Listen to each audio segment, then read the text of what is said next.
nerdlings, your Miss Nerd here. Welcome to my channel where I share my nerdy hyperfixations such as video games, comics, anime, or give some geek culture commentary on topics I would like to discuss. For this video, this is my first episode of Comics Corner, a segment on my channel where I review and discuss comic content. I've been wanting to branch out into making videos about comics since this is one of the branches of geek culture I grew up with and still adore to this day. Feeling nostalgic, I pulled a book off my shelf that I haven't read since I was in high school, that being Johnny the Homicidal Maniac by Jonan Vasquez. Yes, the same guy that gave us Invader Zim. A little heads up before getting started with this video. Fair warning, your trigger warning is on the screen. I have it on the thumbnail that this video is not meant for kids, as this video is discussing a comic that's targeted towards older audiences with its mature and violent themes. If the subject matter listed on screen makes you uncomfortable, come back later and see if I reviewed a comic more suitable for you. If I haven't, feel free to leave recommendations, I'm open to them. As for a spoiler warning, despite this comic series being nearly 30 years old, I will give a slight spoiler warning. I do plan to avoid major plot points in this series, but I will be spoiling a few things here and there if necessary for my review, so you have been warned. Before we begin, a little story of how I got into the series. When I was 14, Invader Zim was a massive hyperfixation of mine, as I recently had gotten back into watching the cartoon at the time. Since there was no other content for this short-lived cartoon, and I'd gotten tired of watching the same episodes over and over, I got curious about other of Jonan Vasquez's works. That's when I learned of Johnny the Homicidal Maniac and Squee. Freshman year of high school, I got the director's cut in hardcover that contains all 7 issues and short comics Jonan had published in Carpe Noctem magazine back in 1990 before the series got picked up by indie comics publisher Slave Labor Graphics in 1995. This book also has some earlier Johnny comics Jonan did in junior high for his school newspaper, and there's also a bit of a cheeky interview with Jonan Vasquez. I recently read this and figured, while it's fresh in my brain, why not make a review about it? I will admit, rereading this as a more mentally balanced adult entering her late 20s, the enjoyment didn't impact me as much as it did when I was an angsty teenager that hated everyone around me due to the constant mistreatment I was facing. Don't get me wrong, I love this series, I just don't find Johnny's angst relatable anymore. I outgrew him, and that's just growing up. Looking back at the mad ramblings of the insane angsty character you found relatable one day, then the next you start wondering,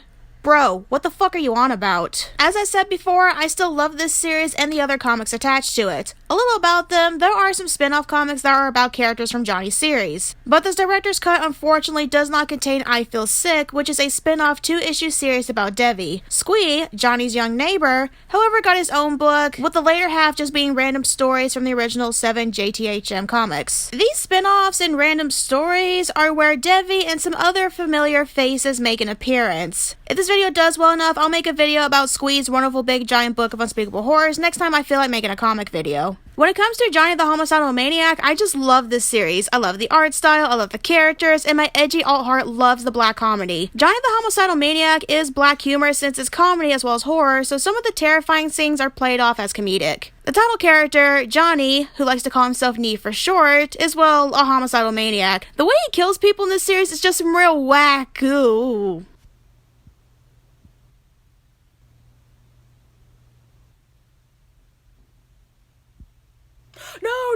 No, I was not going to say that excruciatingly stupid ass lynching word. I swear I was not going to say that. A stupid blind thing can't read, so my eyes kind of jumped to the next sentence by accident.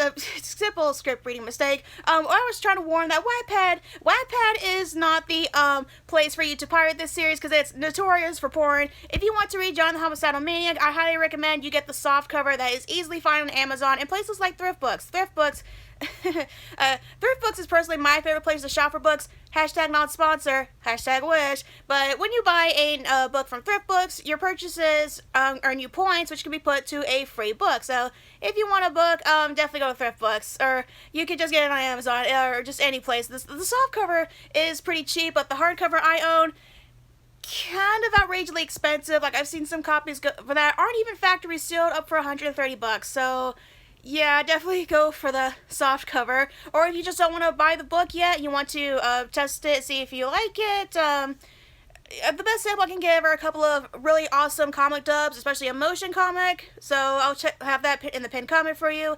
So, yeah, don't pirate the series. Be sure to check it out.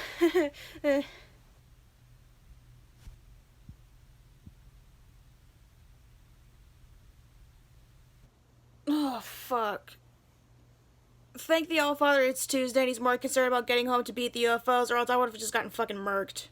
As I was saying, the way Johnny kills people ranges from gratuitous to overly complicated unnecessary overkill that's kind of funny. Obviously, this book might not be for everyone since it's a violent comic filled with edgy, murderous outbursts from a mentally ill young man that exists in a world where there's no consequences. Yeah, you heard the last part right. No consequences for his actions outside of whatever mental turmoil he's dealing with. No one seems to even try to stop Johnny. No law enforcement, past victims that managed to get away, bystanders that could overpower him by the numbers, or anyone. Johnny literally gets away with everything. Even going to public and crowded areas, he kills people, sometimes a full-on public rampage, but he never gets caught. With the characters basically being stick figures and the comic being in black and white, it helps make the violent material easier to digest rather than if it was in full color with a more realistic art style. So yeah, Johnny does on most occasions kill everyone he comes across, although not everyone Johnny meets ends up dying by his hand. There are a couple of reoccurring characters that Johnny seems to care for, and he shows restraint as he's trying not to kill them. The first being the neighbor boy Todd that Johnny named Squee due to the frightened squeal Todd makes when he first meets Johnny. Todd is neglected by parents that blame their child for their lives being miserable. His parents obviously hate the responsibility of raising a child, and they hardly seem to care about their son. With their interactions, Johnny protects the boy from a child predator while at the same time traumatizing the kid when trying to teach Todd a lesson that predators like this are just pathetic humans and not some monster to devote energy fearing. The other character is a girl named Devi, or Devi. I heard her name pronounced as either, I'll just stick with Devi. Devi is a girl that asks Johnny out on a date. The date goes very well and the two seem to get along well. Really well as Johnny admits he's happy. So happy, in fact, he fears possible future terrible moments as happiness for him is very rare. Not to mention the old saying, all good things come to an end. So Johnny attempts to kill Devi to immortalize the current happy moment, just like he did with the others. Devi is successful in fighting him off, escapes, and spends the rest of the book's run hiding in her locked apartment. Later in the book, Johnny does show he feels remorse for what he attempted to do to Devi and tries to call her and apologize. This of course triggers her PTSD and she rightfully tells him off. When it comes to the main character, he's not a psycho that kills just for the hell of it, as Johnny is a more complex character. He's more often shown as manic and shows signs of insanity and depression. As he talks to a dead bunny nailed to his wall, 2 Pillsbury Doughboys Johnny painted himself, and he tries to end himself a couple times. Before coming to some realization, he thinks it's impossible for him to die, just like it's impossible for him to get caught. Only because past attempts to take his own life have had some form of interference. There's always that question of, is Johnny just crazy, or is there something supernatural going on, giving these things their voices and compelling Johnny to kill? When it comes to this world, it's vague, not giving a definitive answer, but fingers do point that there is something more at play here. When reading this book and paying attention to Johnny, it seems like killing is his only outlook he has to express himself. It seems that Johnny is, or at one point in his life was an artist, but lost his talent, and the only thing he can draw is stick figures, being the Happy Noodle Boy comics you see throughout the book. It seems like Johnny kills people regardless if they're a good person or whether or not they did something to him personally. Johnny does have a shitty worldview, often blaming his victims for making him choose them. Like if they were aware of how easy it is to die and chose their actions wisely, they wouldn't have ended up in Johnny's sights. Or in his house where he keeps people to have torture before he kills them. It might be possible due to his very muddy views of the world and humanity. To Johnny, the line that separates good people from the bad apples of society is so blurred he can't tell the difference anymore. So he assumes everyone he comes across is just another awful, unpleasant lump in the sea of shit he's struggling to stay afloat in. Considering moments when Johnny kills seems like an outburst, does back up that killing is his only outlook to express himself. He can't channel his negative feelings through art, so he channels them through very violent actions towards anyone he sees that deserves it or is the cause for those negative emotions he feels in that moment. Or they're just innocent bystanders that were in the same room as Johnny when he flipped the fuck out. However though, there are some moments when Johnny can acknowledge someone's a good person, like with Edgar Vargas. One of Johnny's victims that actually stays calm during the situation is in and has a conversation with Johnny. During this conversation, Johnny does admit that Edgar seems like a good person, apologizes for not picking a more suitable target to kill, and even says that Edgar is his bestest friend in the room.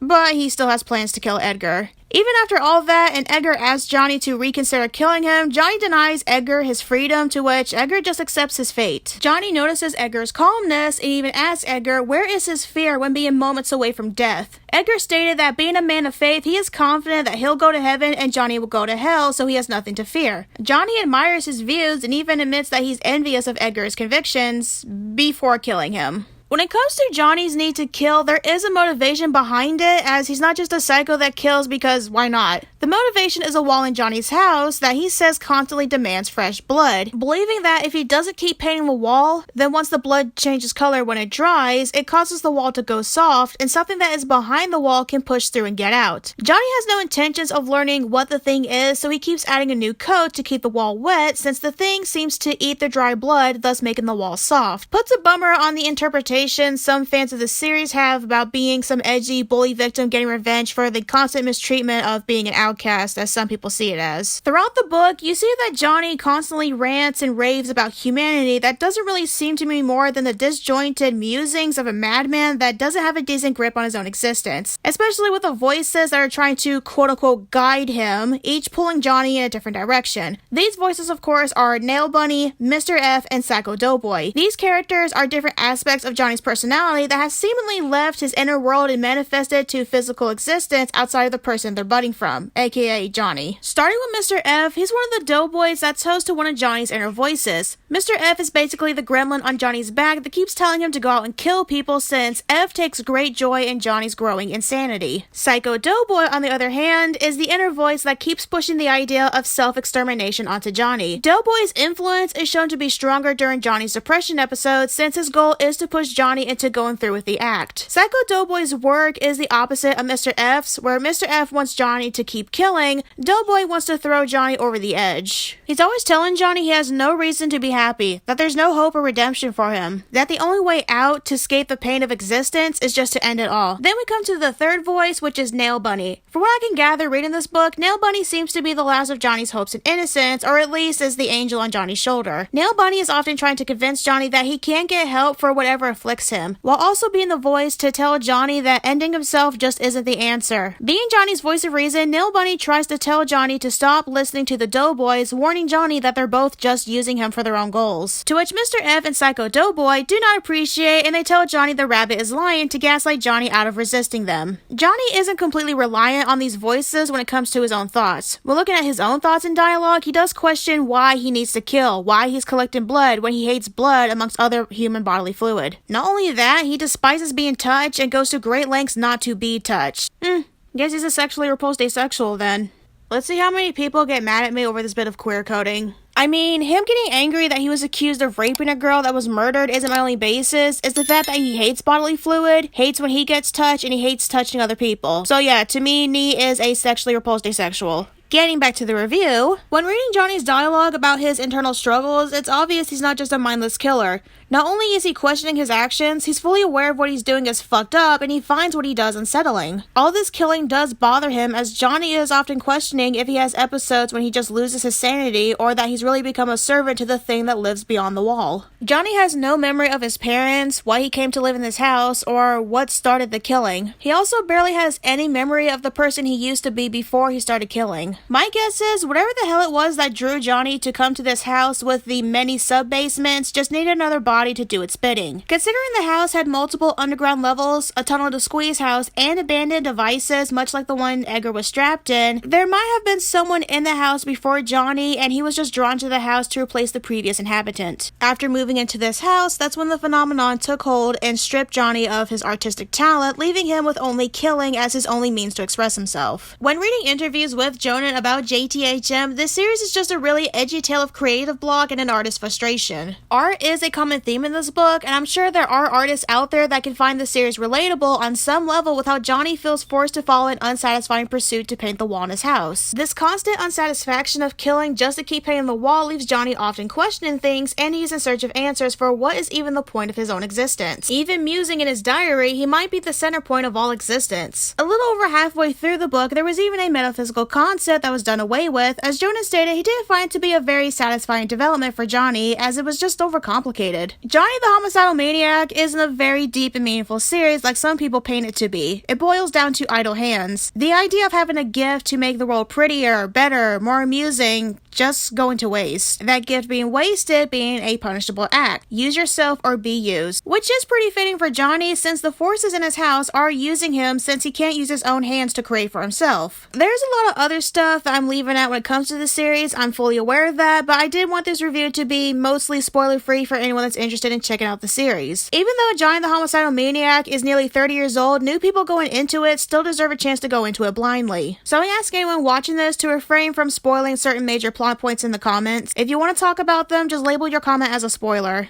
That about does it for this review. If you want to read this series for yourself, I did mention earlier in this video that you can get the softcover for Johnny the Homicidal Maniac Director's Cut close to under retail price. While the hardcover is more expensive, I'm sure you can find the hardcover within your budget if you look hard enough online. I have seen people saying that the single issues are being reprinted and sold at Hot Topic. I can't confirm that since the nearest Hot Topic to me is 4 hours away, so I don't get to shop there as much as I want to. I would love to own all the single issues just to have, but the Director's Cut is just fine. I'm not sure the last time any of Jonan's comics got reprinted, but the paperback for Johnny the Homicidal Maniac is not impossible to find. Maybe in 2025 we can get a 30-year anniversary edition reprint. I'm not holding my breath or nothing, but I would love for there to someday be an omnibus reprint that contains Squee and the 2-issue miniseries I Feel Sick, as those 2-issue comics are kind of expensive. After rereading this series for the first time in years and looking back on it, Johnny the Homicidal Maniac is a series that doesn't hold up for this overly sensitive social climate we currently live in, but it's still a worthwhile read, especially if you're looking for something to help you vent, because apparently vent reading is a thing. I mean, I did read this series to help with my bad moods when I was a teenager, so who am I to doubt the existence of vent reading? For the longest time, I have been seeing people who are still to this day asking for a revival, and I don't see how that can work since, to me at least, Johnny is a product of its time and the series did end on a good note. Not to mention, Jonan doesn't seem all that interested into making any type of continuation for this character. Now I ask you, my audience, what do you guys think of Johnny the Homicidal Maniac? Have you read it? If not, do you want to read it? If you have read it, what do you think about it? Should it get a continuation? Thoughts and opinions, feel free to share them in the comment section down below. But before you click away, I do have a couple requests. If you like this video, let me know by hitting that like button, as it will help encourage me to make more content that you like. If you love this video, why not favorite it and share it on your social media? That would really help me out. If you care to see more content from me, make sure to hit that subscribe button and don't forget the bell notification so you're alerted each time I upload. Thank you guys so much for taking time out of your day to watch my video. It is very much appreciated. Seriously, thank you guys so much for watching, and I'll see you guys in my next video.